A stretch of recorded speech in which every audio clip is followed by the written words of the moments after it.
I'm gonna get between y'all. Oh, well, hey, let's all hold it.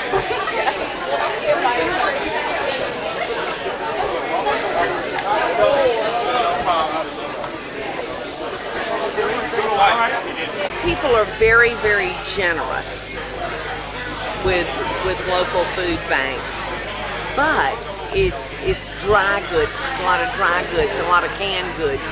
Almost rarely do you see the food banks getting protein, much less 25,000 pounds of protein.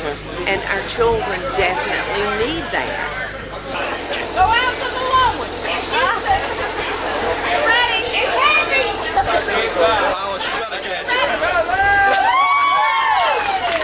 Hunger is important all year round.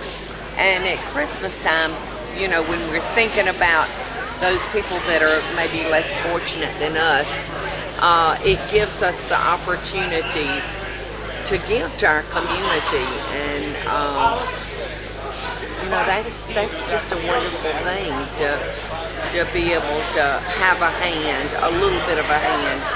And I'm just so grateful to my friends at Smithfield that they were able to get the hams in here before the holidays, because my hams, they're so good. The Paula Deen hams are delicious, and people will have them on their table that might not ordinarily get them. You know what? Our community is very near and dear to my mom's heart. We grew up not poor, but there weren't a whole lot of extras, and I think that we're just very aware that with the level of success that our mom has reached, and to have a partner like Smithfield, it's just very important to give back to your community. Yeah, I think Smithfield is, once Mom came on as a spokesperson, she's the only spokesperson for the company. So they put a face to it, but they've made donations for a long time. But now they have like a spokesperson that they can roll out a big media thing. But they're famous for supporting communities and food banks. You know, we have some great supporters here locally too. A lot of the churches in Gulfstream and a lot of the banks.